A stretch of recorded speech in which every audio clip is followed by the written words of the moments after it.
I'm indifferent I don't believe in God. to the existence of God. God is not judging them. I don't have proof. I don't know how to pray. They're judging themselves. Where is God in all of this? This is my home. God exists. What does it say about God that he created the orgasm? I don't pledge allegiance to anything, I don't pray. only to God. If there was a God, And I thought, I just have this understanding that life is hard. he could never love me after this. God is still good.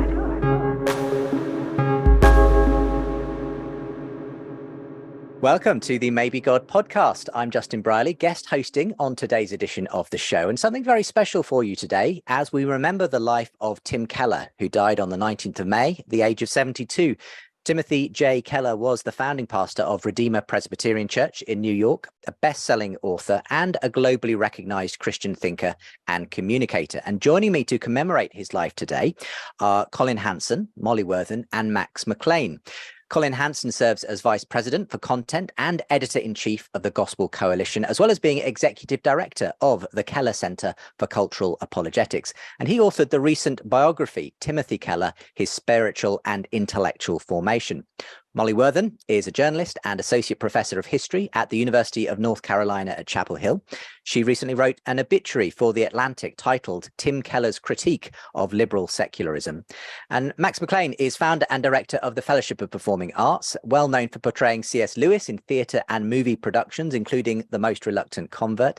Max is based in New York City and has frequently worshipped at Redeemer and counted Tim as both a friend and his pastor.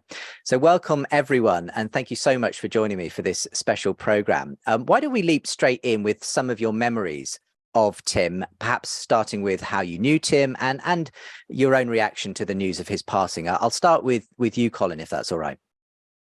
Sure. So my relationship with Tim goes back to 2007, the first ever meeting of the Gospel Coalition. And I was working on a book at the time, and I bet Molly can relate to some of my experience here as a journalist. I went up to him and I'm working on this book. I was the news editor at Christianity Today. And I say, hey, you're a really important part of what I'm working on here. Would you be interested in talking with me? And he says, no.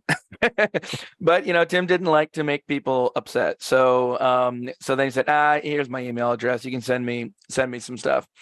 Well, sure enough, I send him a bunch of questions and he responds to me, yes, no, yes, no. It was useless to me as a journalist. So I wrote him off. And but then oddly enough, I then started editing some books with Tim. And, we were working on things, a lot what I do with the Kellers Center for Cultural Apologetics now about Christian public engagement. And that led through, a lot of years of collaboration with him at the Gospel Coalition. So I think the difficulty with losing Tim is that in one sense, it was so expected and yet still so sudden. I don't know how else to describe that, because we all, especially with his recent treatment, we all hope that the Lord might give him a number of more years. And I know there were some really important projects that he really wanted to work on. And there just wasn't any sense of giving up at all, but going faster. And so when things started to go downhill, it felt like they were going downhill quickly, even though we knew what the end game was going to be, absent a miracle that we prayed for. So he's already deeply missed, but it's also good just to remember what the Lord has done through his life. Well, I'll be coming back to you in a moment for a bit more detail of Tim's early life and ministry before he founded Redeemer. But Molly, I guess you're more recently someone who got in touch with Tim. Do you want to tell us about how you got to know him a little bit and perhaps a little bit of what you expressed in your obituary for him in The Atlantic? My relationship with Tim Keller has evolved, I suppose. I became aware of him probably 10 years ago in my capacity as a historian and freelance journalist who tries to pay pretty close attention to the goings-on in the Christian landscape broadly in the United States, and particularly conservative evangelicalism at that time as a total outsider. And so I was aware of the work he was doing in New York City and the needle he was trying to thread in really adhering to conservative orthodoxies, but without becoming a culture warrior, and the phenomenon of his evangelistic success in this landscape and postmodern 21st century Manhattan that seemed like such hard ground. but I wouldn't say he wasn't someone I was personally engaged with by any means until about a year ago, when I found myself after a long period throughout my adult life of incompetent erstwhile attempts to become a Christian, and that had always failed. I found myself getting evangelized in a more serious way by a pastor down here in North Carolina, who put me in touch with Tim personally. And I knew of Tim as this fancy, famous guy, and I was intimidated, and I didn't think. I remember I had been reading his books in a new way and reading different books of his than I had read in my capacity as a historian. And so I was reading, especially Reason for God, his more apologetic stuff. His books focused on really helping you understand who Jesus is. And I told my pastor friend down here, I just want to send him a fan note. And I didn't expect a response. And so I got his address, and I sent my, enthusiastic, earnest message.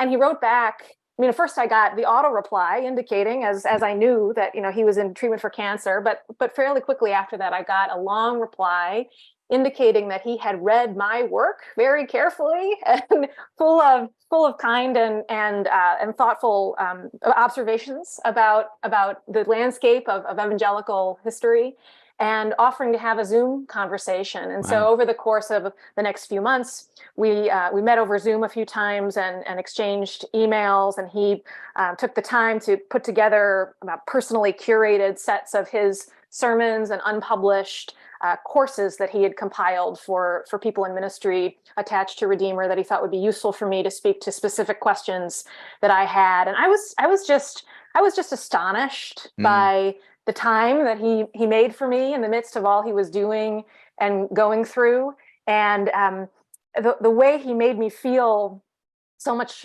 less of an oddball and an alien. As I was trying to find my way to Christianity along a path that I didn't see echoed anywhere else among any of the other Christians that I was aware of. His message to me was you're not alone. And I remember he said to me in our first conversation, if I weren't a pastor, I would have become a professor of philosophy or theology. And he could inhabit so many worlds at one time. And reach people in those different worlds, always in this posture of remarkable humility. Remarkable because he was so erudite, but he wore that erudition so lightly. And in the wake of his death, I think it's encouraged for me, and I think a lot of people in and around the landscape of American Christianity, a moment of reflection on who else is anyone else doing this kind of work or capable of this kind of work. And if not, what does that mean? And is there any way to continue the kind of apologetic and church planning work that Tim was so good at? Well, it seems highly appropriate that we do have you on the show as someone who can count part of your journey to faith at Tim's help and at his hand. So welcome along to the show, Molly. And I know that there's a much longer version of that story that people can listen to that you recorded with Collin on the Gospel Coalition podcast. So I'll make sure that that's linked to from today's show as well. But Max, welcome along as well. Tell us a little bit about your background. I think you started attending Redeemer back in 1999, was it? That's right. Tim was my pastor from 1999 till he retired in 2017. I came to Redeemer at a particularly spiritually lean time in my life. My marriage was struggling. Our children were just leaving. Church felt irrelevant, though it's always been an important part. I'm an adult convert to Christianity, and so I've had some really strong relationships with my church community, and also some very weak ones. And it sort of ebbed and flowed. And it was a particularly time of retreat in 1999. And so we're living in Sharon and I were living in New Jersey, and the thing that really struck immediately was how coming to Redeemer, how everything was so on point for someone who is probably spiritually dry. This Jesus dictum, feed my sheep. was so appropriate because I started coming to Redeemer and listening to him and just getting deeply nourished at a time when I needed to be deeply nourished. He certainly engaged my mind. He softened my heart and inspired my imagination.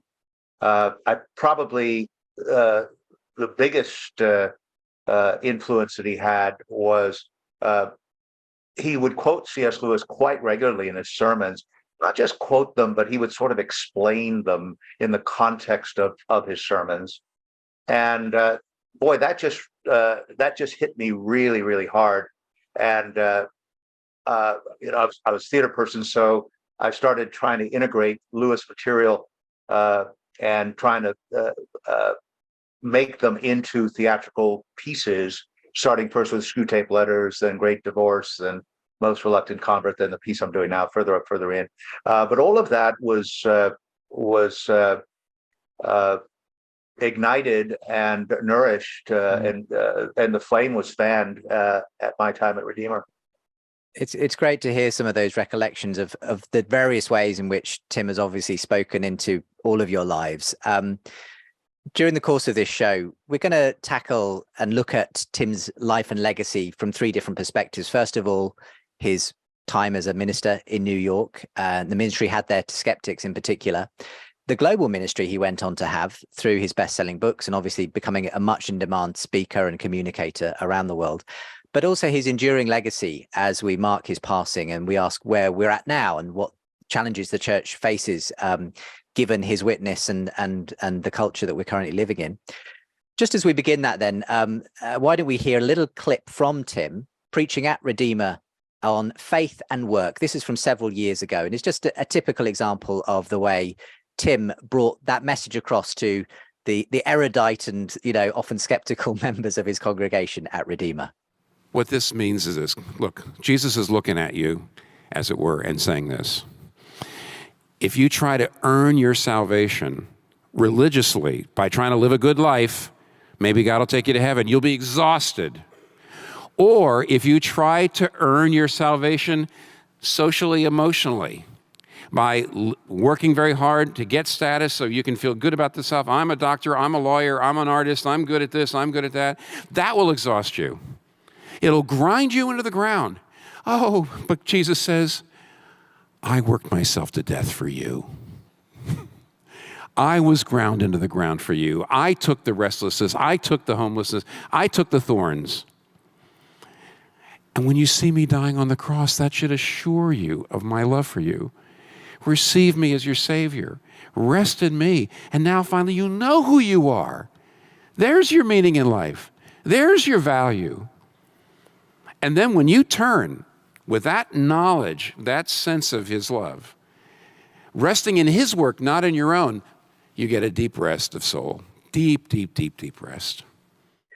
Collin, I'm sure you've listened to a lot of Tim preaching over the years yourself. Tell us a little bit, though, about where this all began for him, because obviously Redeemer, he began in 1989, but he had been an ordained minister at that point. Can you just briefly spell out the road to his sort of call to ministry in that way and what sort of ministry he was involved in before he began at Redeemer? Sure. So, of course, this goes back to his conversion at Bucknell University at the end of his sophomore year in 1970. From there, he heads in, basically, he's in ministry immediately, InterVarsity Christian Fellowship. He's doing that actively. From there, heads off to Gordon Conwell Theological Seminary north of Boston, relatively new school at the time. That's one of the reasons that I enjoyed doing the book so much, is that I got to tell the story of so many other things happening in the American evangelical world at the time, because the next thing that happens is he becomes a convinced Presbyterian. His background had been in baptized Catholic, then baptized again as a Lutheran, then grew up in Lutheran, and then switched to the Evangelical Congregational Church, a small sort of Arminian fundamentalist sect, or not sect, but just denomination. Mm-hmm. And then from there, heads off and becomes a convinced Presbyterian. But then it's a brand new denomination, the Presbyterian Church in America. So this Yankee, this Northerner, ends up going south to Virginia. And so the brief story there is that Tim Keller, who's famous for all of these learned books and apologetics, is preaching 1,500 sermons in a congregation that's only about 100 people. He's there for 9 years, from about age 25 to 34, has 3 boys. He and Kathy have 3 boys there. And these 1,500 sermons are being delivered to a group where only 2 of them, when he gets there, have any college education. They're both elementary school teachers. Most of the rest of the congregation, they have a 6th grade education. It's a dramatically different situation, but in so many ways, he saw it as formative for the kind of ministry that he would end up doing. And it becomes formative for his belief that ministry is always contextualized. You're not doing the same thing in New York City that you're doing in London, that you're doing in rural Virginia. It's going to have some different characteristics. But in the middle there, as Molly alluded to earlier, I think Tim Keller would have been an extraordinarily successful professor if he'd stayed at Westminster Theological Seminary, which is where he went between Hopewell and Virginia. But that wasn't the Lord's call on his life as he discerned it. It was a tense kind of back and forth with him and Kathy about whether to go, because New York was not a particularly appealing place for an evangelical minister at the time, especially one raising 3 young boys. But they felt it was the Lord's call, and obviously, as they say, the rest is history. But it was a pretty very interesting journey with a number of twists and turns. Max, as a native New Yorker and someone who obviously began attending Tim's church at a time when you were kind of looking for something a little bit more, I guess, intellectual, something that fed your soul a bit more, what was the magic, ingredients that just made Redeemer and Tim's ministry there so appealing to people like you and many others besides in New York? Well, my first impression of Redeemer, it was at the Hunter College Auditorium, which is a real nondescript venue. Not impressive at all. It was low key. You noticed immediately lots of young people, very Asian. It had a reputation and preceded it that it attracted artists, which that was unusual. The worship was more liturgical than I expected, or more than I was used to, as a matter of fact. The feeling was contemplative, worshipful. There was certainly an emphasis on excellence, not at all showy or ostentatious. It felt humble. It felt right. It felt on point. Prelude music was probably a trumpet, a piano, but there was an organ, small chamber orchestra occasionally, rarely a choir, but occasionally when there was a choir, it was wonderful. The church bull, and the reason I say all these things is because everything was obviously planned out to the minute detail by Tim. The church bulletin itself was a wonderful devotional guide. I kept it all week. There was inspiring reflection quotes, from Shakespeare, from Lewis, Dostoevsky, or something current in the New York Times. One of the associates would give a very short meditation to begin the service, to transition from, whatever secular space you were in to this transcendent space, and it did feel transcendent. It was relevant. It recalibrated my mind and senses to something different. Very classical stuff. Confession, Lord's Prayer. The hymns were classical hymns. Immortal, invisible, mighty fortress, all creatures, amazing grace. This, it was real church.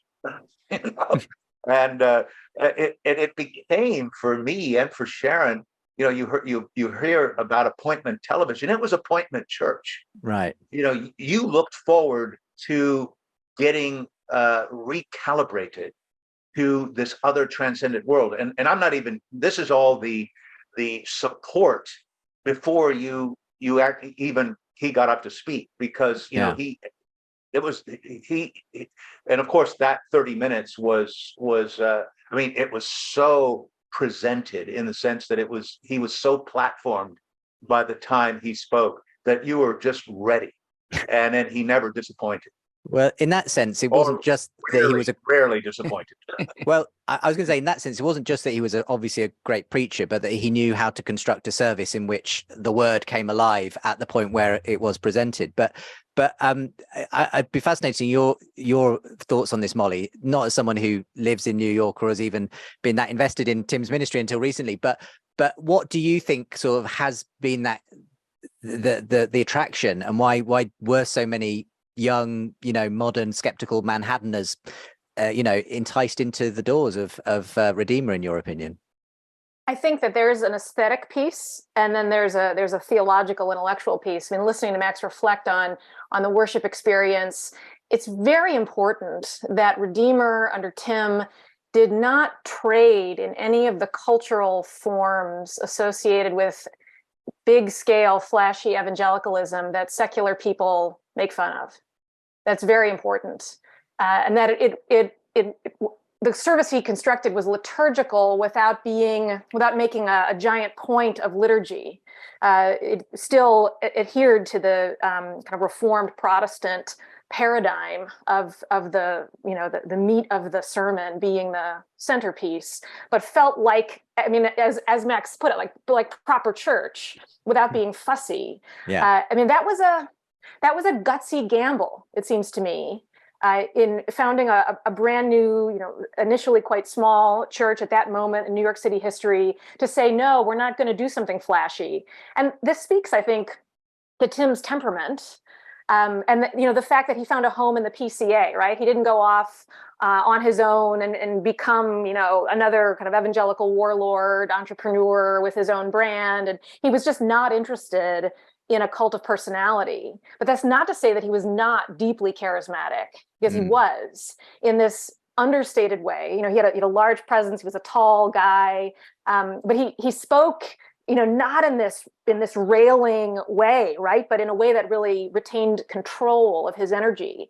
I think it's important that he did not speak with any kind of regional accent, right? I mean, yes, he was a Yankee, but not aggressively Yankee. I mean, he could translate and function rhetorically in a number of contexts. So I think all of that is important. But the aesthetics, his personal style, that was the supporting structure and the medium for the theological marrow. Yeah. And it's significant that Tim found his home and his intellectual energy in the Reformed tradition. So, there is, one of the major themes in Orthodox Christianity across its traditions is, of course, the critique of idolatry. So I don't want to suggest that Presbyterians have some kind of monopoly on showing the secular world its idols. But since the origins of the Reformed tradition in the 16th century, that is the starting point in a unique way for Tim Keller's forefathers that I think is special. Now, I think too there is this theme in his ministry that is Lutheran, that takes as its starting point, do not worship the law. Let's strip down your legalistic ideas of what saves you. Yes, but to me, and especially reading through more and more of his books over the years, what was so powerful and spoke so potently to New Yorkers who are climbing their career ladders, checking the boxes set before them by the secular world and feeling totally empty inside, was Tim's critique of the idols they were worshiping. I mean, he says in Reason for God, if you don't live for Jesus, you will live for something else, and your career won't die for your sins. And he said that in various ways over and over, and that was and remains the message that so many people need to hear. Yeah, you're nodding away to that, Collin. I guess one thing that strikes me in all of this is that for at least 10 years or more, Tim still wasn't sort of, in a sense, a household name in the evangelical world. He was just, faithfully building that church in the center of New York, seeing a lot of secular people start to get interested in the gospel, kind of critiquing the idols all around in that sense. I'd be interested to know, I mean, obviously 9/11 was a huge thing for all churches in New York, but I do remember listening back to some of the sermons Tim preached around that time, and just that sense of how obviously this this felt like a real turning point moment for many New Yorkers. What do you know of how that kind of event impacted the ministry that Tim had there? Because it feels like that was also a kind of around that period that Tim started to, I guess, emerge on a more kind of international sort of front as well. Yeah, we could go a number of different directions with that question, but I think the most helpful way to go would be against the backdrop more broadly of cultural shifts in the United States around that time. One of the things that Tim discussed is that part of the effect of 9/11 was not to make Americans more religious, but actually to make Americans much more skeptical toward religion in general, including Christianity. But really, their thought was toward anyone who would take their faith so seriously as to try to implement it through force, i.e. through politics in the public square. And that gave rise to, of course, that tremendous transatlantic movement and phenomenon we know as the New Atheism. As you know very well, Justin, you've covered so much over the years. And so one of the things when the reason for God comes in there, Kathy Keller and I would go back and forth on this a little bit, because in some ways, 9/11 did not change everything. The New Atheist didn't change anything for Tim. When he came out with the reason for God, these were simply answers to questions that he had been getting for decades. And his own ministry, patterned after R.C. Sproul, patterned after Francis Schaeffer, had been about answering these questions and helping skeptics to find, satisfying answers, even going back to his very conversion. That was his own status. But all of a sudden, the cultural moment, the political moment, was overwhelming in its skepticism toward thoughtful Christianity in ways that Lewis would have recognized in his own day. And so as Lewis had stepped forward, Keller was probably the most significant voice that stepped forward, not really out of nowhere at all, because he'd been engaged in very fruitful, effective ministry for decades, including in New York. But for the first stage in 2008, and to Molly's point there as well, it wasn't just one book that was published in the aftermath of September 11th and the New Atheism. It was two books. The first book was The Reason for God. So that's your response, more or less, to a lot of the questions the New Atheists are asking after 9/11. The second one is The Prodigal God. That's what Molly's referring to here as basically the genesis of Tim's Lutheran message, the justification by faith alone, the basic gospel as he understood it. Then, of course, the next book that follows there is Counterfeit Gods. That's his book on idolatry, as Molly's referring to there as well. So they all come right in that bit. But in some sense, the world's focus on New York and broader transatlantic culture's severe skepticism toward there's a powerful impacting, like public impact religion, set the stage for the Lord to raise up, in this case, Tim, to be able to help rally people around some answers. Well, this provides a good point to segue into talking about Tim's global ministry in that sense. Let's just listen to another clip of Tim, this time speaking at Google HQ. I guess it would be San Francisco. This is, I think, the second time actually that he spoke. This time it was on his book, The Reason for God. And this is Tim talking about the genius of Christianity in response to one of the employees' questions. So I would say, check out all the different religions, but the genius of Christianity, even though many people who are professing Christians don't see it, is that religion by itself actually makes you as bad as everybody else. In fact, it can make you worse because it makes you a Pharisee. But the doctrine of the grace of God, that you're saved by sheer grace, humbles you and yet affirms you at the same time. You're so bad, Jesus had to die for you. But you're so loved that Jesus was willing to die for you. And so Gilkey saw, here's a guy who actually got it, and he was different.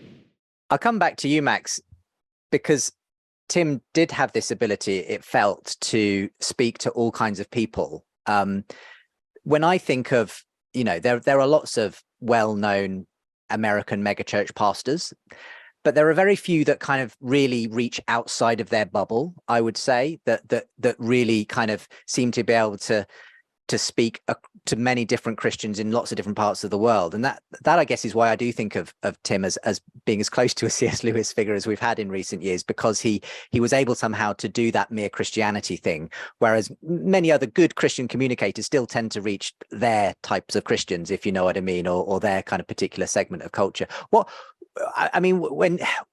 again, I guess I'm asking you to describe what the magic is here, but why? What did Tim embody that enabled him to have this very broad reach across so many different kinds of Christians, even though he obviously came from a specific theological tradition himself? Well, I do think his presence in New York launched him to a global presence because, if you can make it here, you can make it anywhere. There is a little bit of that. And I was listening to what Collin and what Molly are saying. And I guess perhaps my focus in this conversation would be, okay, what was the aesthetic? I mean, there was theological, there was philosophical, there was intellectual dynamite and certainly tremendous interest in what he had to say, but it was in a presence that I think, for instance, one of the most underappreciated attributes of Tim is his voice. It had tremendous resonance, what's interesting about the theater as opposed to, for instance, film. The imprint of theater is the voice, and preaching is kind of a theatrical act. The imprint of film, of course, is the image, and there was an image, but it was the presence of the image was always kind of muted, and I think that really brought a level of trust. He never overstated his case. The premise was always to under promise and over deliver. And that gave his audience this feeling of trust. He was always very friendly, but not gushy. It was your favorite professor. He articulated extremely well. He spoke relatively quickly, but never in a hurry. I don't recall him telling jokes at Redeemer. I've heard sermons of him telling jokes. He's not a very good joke teller. But very dry. Very dry. He was often quite funny, and it was also like what Lewis says that when Lewis was describing Chesterton, that he liked him. He liked his sense of humor. It wasn't not jokes, not. It was what he called the humor was the bloom of his argument, and that always tended to work.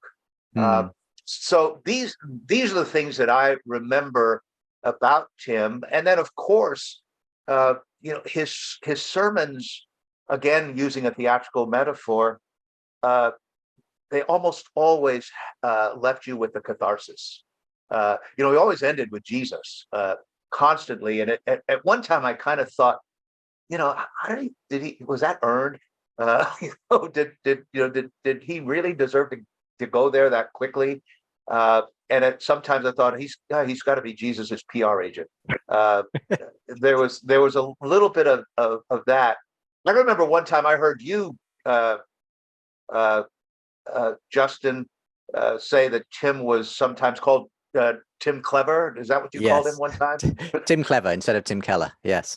Tim Clever. There was a little bit of that, but more often than not, it was this element of catharsis, and it was a catharsis from an intellectual place. I think Molly talked about his charisma. He had an extraordinary charisma, but it wasn't obvious. It certainly didn't seem that way when you first saw him, but it really did grab you. And I do think it was the premise of under promise and over deliver. Molly, any thoughts from you on Tim's broad appeal? Yeah, what Max has said is so important. This way in which he never overplayed his hand. I mean, I've been reflecting a lot on this. Why is it that Tim's books of apologetics, his big meaty book on Theodicy, walking with God through pain and suffering, why did those books, why was I able to absorb them and dialogue with them in a way that I hadn't with other works of apologetics or Theodicy? And I think that at least part of the explanation is Tim's combination of rock solid confidence in his position and his absolute humility. So his knowledge that confident faith does not mean certainty.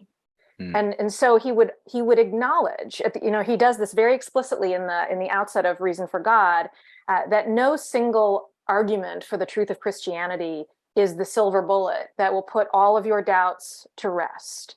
However, he says to the reader, come along with me, just look at these things. They're kind of interesting. And if you take them together, they might have a powerful effect on your doubts. They might compel you to doubt your doubts, as he liked to say.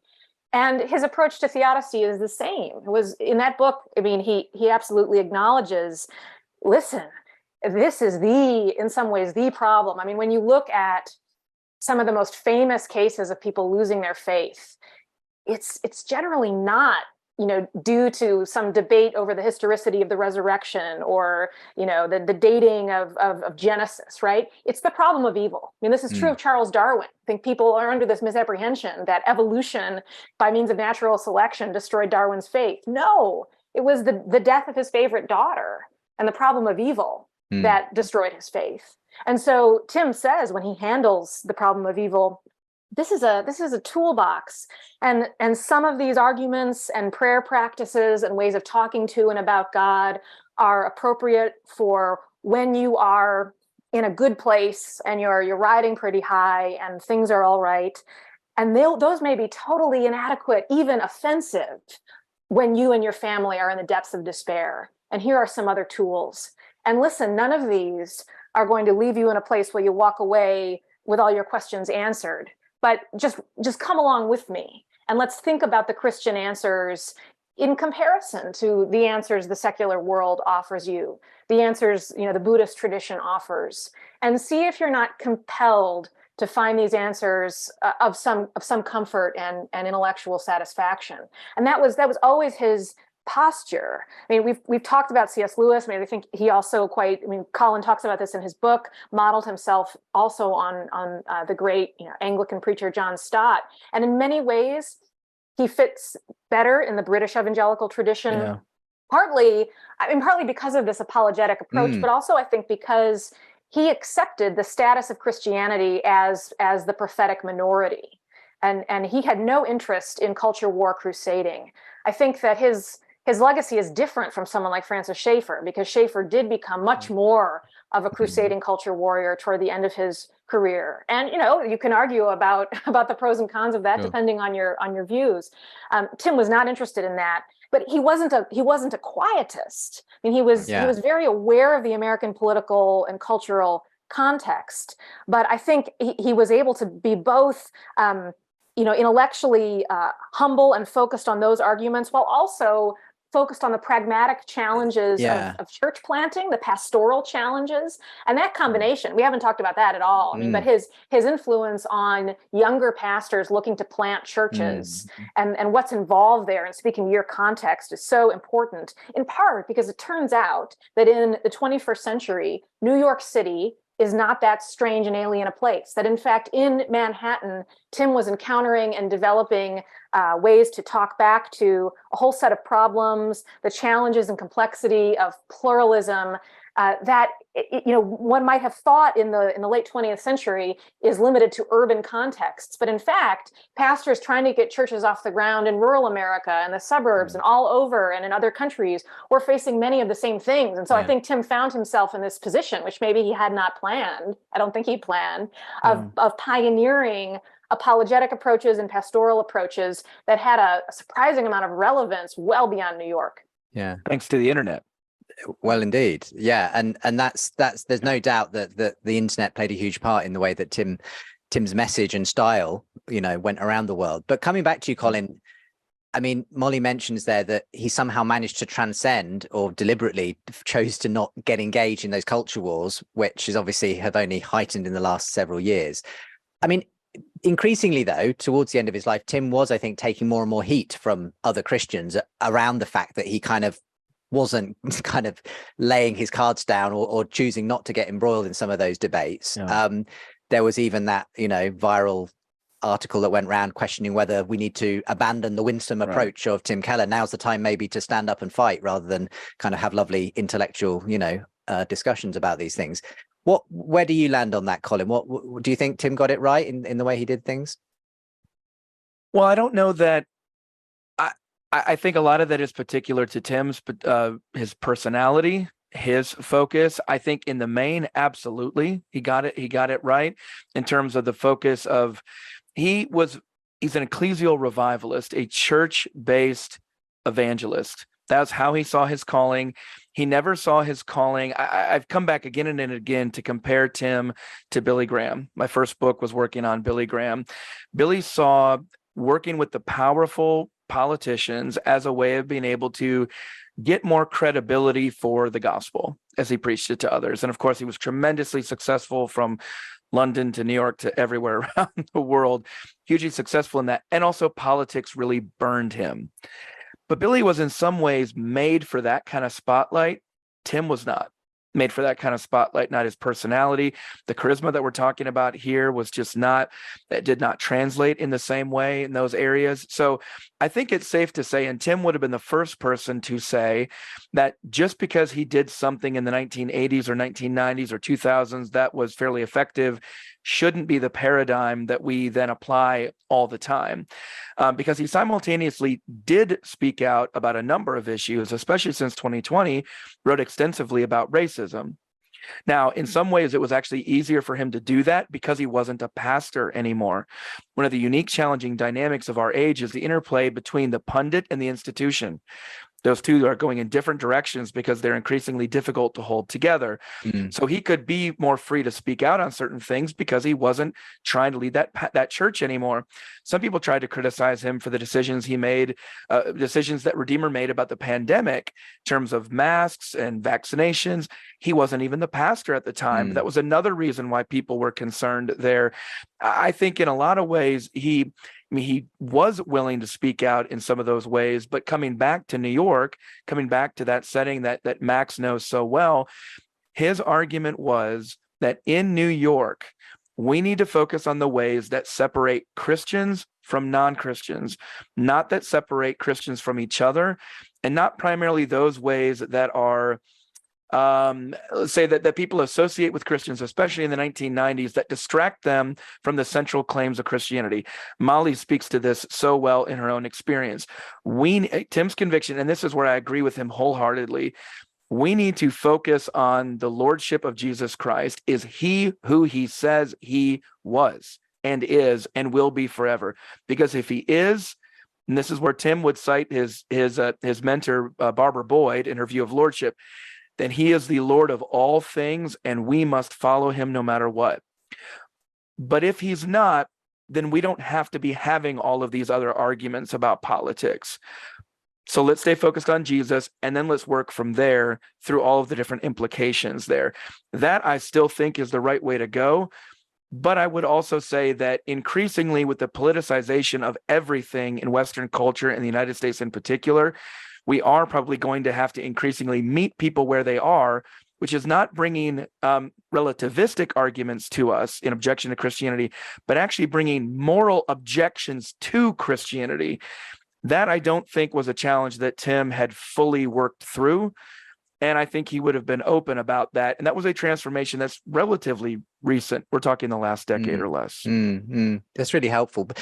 We're kind of transitioning into talking about the world as it is and the church as it is as Tim has passed, and therefore how we should approach his legacy. Let's just hear another clip from Tim.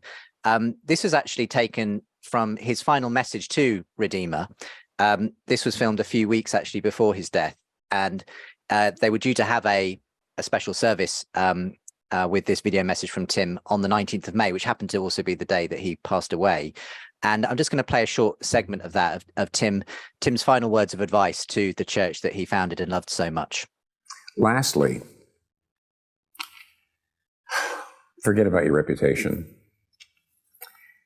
Jeremiah 45:5. This is what Jeremiah says to his secretary Baruch. Seekest thou great things for thyself? Seek them not. Genesis 11 tells us that people tend to go to the city to make a name for themselves. They get excited. They're going to come. They're going to do well in their work. And by the way, ministers very often come to New York City to make a name for themselves. Just letting you know that. I'm a minister in New York City. I'm cool. I'm going to do well here. Seekest thou great things for thyself? Seek them not. Don't worry about your reputation. Don't worry about your credentials. Ministers, do not identify, don't make your ministry success your identity. So that if things don't go well, you just feel like an utter failure. You just freak out. People, don't make getting a big name in New York City your main thing. Lift up Jesus' name. Hallowed be thy name. Forget yourself. Forget your reputation. Do what you can to lift up God's name. Seekest thou great things for thyself? Even New Yorkers, of course, all New Yorkers are seeking great things for themselves. No. Seekest thou great things for thyself? Seek them not. As we heard in that clip, Max, Tim himself, I think, was one of those people who never sought a limelight or stage. Sadly, that's probably not always true of some Christian personalities in our day and age. As someone who does, in a sense, it's your job to be in the limelight, on the stage, theatre, movie. What was it about Tim's example that we could take forward as Christian leaders, thinkers, in terms of, I suppose, that non-anxious presence, as one person put it recently, or that sense of humble confidence, I think, that he embodied, where he didn't have to shout to make his opinions known. He really was, he trusted that God had this, that Jesus was ultimately sovereign in all things. Well, certainly that. I mean, he was extraordinarily gifted, in the sense of he read everything and he had a steel trap mind to bring it out. So as soon as he spoke, he just grabbed your attention. And of course, when he left Redeemer, I was just thinking about how much the world has changed since 2017, because I think Tim said himself that the sorts of things that happened, obviously post-Trump, post-pandemic, he really didn't have to deal with. So it would have been I think Tim would have been challenged. Yeah, I think he would have. I would be very curious to see. I mean, I don't think his personality would have changed. There was one of the things I wanted to that may be helpful in this regard. Tim and I just finished Collin's book. Tim never saw himself as a great leader or a leader of people. Right. I thought he was terribly mistaken in that assessment. I mean, he would have. He would so motivate people to do things that just very few other people just had the ability to do. I'm thinking in New York City, where it's so expensive to live, and people really do. I mean, there's some very small number of people that have just oodles of money, but most people are just trying to make it. And Tim would have a capital campaign. I mean, much more often than people wanted to, like, take my case. I was living in the suburbs of New Jersey, and he said, if you want to make a difference in the city, you got to live in the city. So my wife and I moved into the city based on his. So I guess what's interesting is, if he didn't retire in 2017, I would be very, very curious how. Because he was, he's so gifted, had so many resources at his disposal, how he would have met with the challenge of the church in New York, because it would have been pressured. I think, you probably read Aaron Wren's treatment about the negative world, the neutral world, positive world, negative world, neutral world. If it was negative in 2017, it's super negative now. And by that, you mean that the fact that the Christian worldview, as it were, is now kind of viewed in a hostile way, in a way that it was perhaps much more so. Whereas during the majority of Tim's ministry, it was more that neutral phase. Exactly. And I do think that the winsome argument is nobody cares if you're winsome. You have the wrong message, and your message needs to be, certainly marginalized and quarantined. And not be part of the everyday conversation. That would be very interesting to see how Tim would respond. And I think in that message you just showed, he tried to respond, and I do think his presence would have given a lot of people some confidence to carry on.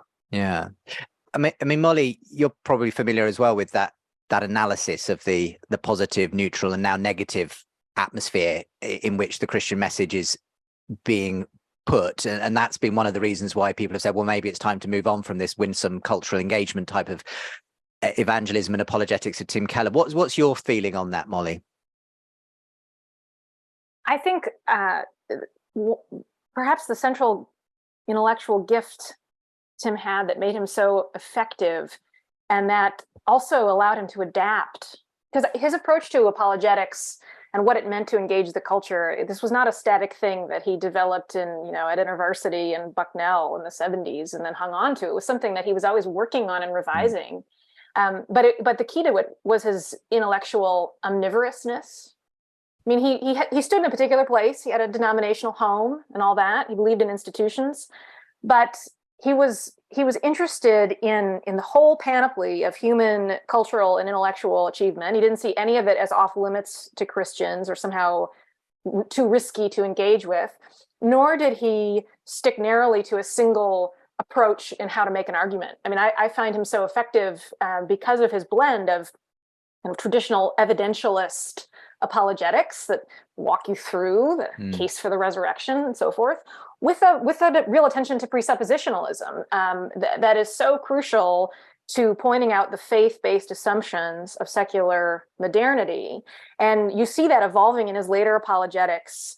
In 2016 he published Making Sense of God, which I think didn't sell as well as The Reason for God, but it's an amazing book. It is. And speaks very much to the set of questions that he found seekers to have prior to the questions they would find answered in Reason for God. And most recently, he kind of reiterated many of those themes in the speaker series, which became the podcast Questioning Christianity, where he's not really making arguments for the truth claims of Christianity, but rather talking about questions of meaning and why is it that the secular modernity falls down here. I think the key application of this in the context of our culture of bad faith, right? Bad faith among all parties, assuming the worst, Christians assuming the absolute worst of pointy-headed academics in their ivory towers and vice versa. The key is Tim's resolute feeling that no intellectual space was off limits to Christians, or indeed not already full of lots of Christians. So where I see his legacy continuing most vibrantly is in the Christian study centers that have been founded, really since the 1970s, but there's been an efflorescence of them in the past decade or so, on or right adjacent to the campuses of big secular universities like my own, University of North Carolina. And in those spaces, and I've spent some time, I know our community very well, and I've spent some time interviewing students and staff and faculty who are associated with these study centers at secular schools around the country. I consider them a fleet of little Tim Kellers who have very similar. They all love Tim Keller, almost to a person, right? But they have a similar orientation of just that. Let's put the cultural and political questions aside. Let's spend time deeply engaging with what our students are learning and our faculty are studying in this secular, postmodern academic context, and let's do it in a deep, open-minded, curious engagement with our faith, and that's the starting point. So I see those, kind of slow burning, but quite important flames of that approach that Tim took, that I think he saw could never be static, but at some level was premised on rejecting the bifurcations and dichotomies of our political moment. Just sticking with you for a moment longer, Molly, I really enjoyed as well Tim's sort of historical analysis of the church in the US, and this is obviously an area you're very familiar with yourself. But he did this sort of 4 kind of long form essays on gospel in life, where he looked at the history of the mainline denominations and the evangelical church and so on, and kind of also did some looking at where we are in this cultural moment and how the church needs to ready itself for the future. I mean, without necessarily commenting exactly on what Tim wrote in those articles, do you feel like the church is in a place where they can carry on Tim's legacy in that sense of that kind of culturally engaged, winsome type of approach, or or are we going to lose that, I guess, as we lose Tim's influence in the culture now? Gosh, that's a great question. It takes a lot of reading and homework doing and talking to people to do what Tim does, right? So I don't think that carrying on his legacy is a matter of just reading all of Tim Keller's books and listening to his sermons and then drafting off Tim's Cliff's Notes on Western civilization. You can't get away with that. So, in that sense, I guess the short answer is no. But I guess in the longer term, I think it's always important to zoom out on the American and the Western context in which Orthodox Christianity seems quite imperiled, and consider the worldwide landscape, right? And the Christian revival that the world has been in the middle of, for decades now, and the way in which the rapid growth of Christianity in the global South and the shift of the center of gravity of Christianity is posing all kinds of questions to Western Christian and post-Christian people across the political spectrum in our part of the world. Questions that expose the deep parochialism of our culture war political frameworks, and I think demonstrate that the way forward is to see that parochialism and to see that Tim was wrong to something when he said, keep the main thing. And indeed that ideas matter, and that ideas are a broader sense of what ideas are relevant is crucial to Christianity, to Christians retaining their ability to speak into these different cultural contexts and figure out, right, what is gospel and what is culture. It's been so helpful having all three of you on the show today, and time is coming to an end. So I'm just going to ask each one of you just briefly to maybe share a final thought, perhaps something that you're going to be taking personally forward from your own engagement with Tim's life and ministry, and perhaps something that you can share with our listeners as well, as many of whom perhaps may not have been particularly aware of Tim's ministry themselves, but might be wanting to go and read a book, listen to a podcast, watch a video, or whatever. I'll start with you, Collin. What's your final thought and something for listeners to take away? Yeah, my encouragement was that when you look through my book on Tim, you see all these giants of the faith that he learned from when he was a youth, when he was a young adult, when he was a new pastor, when he was leading a family heading into New York, when he was facing a crisis like 9/11, the rise of new atheists, all these people, all these sources, all these places that he learned from. And I think the encouragement for us is we wonder, well, now what without Tim Keller? And yet look what the Lord always does. Mm-hmm. He always brings new leaders. They don't have to be famous. They don't have to be in the limelight, as you referred to earlier, yet he's always faithful to build his church.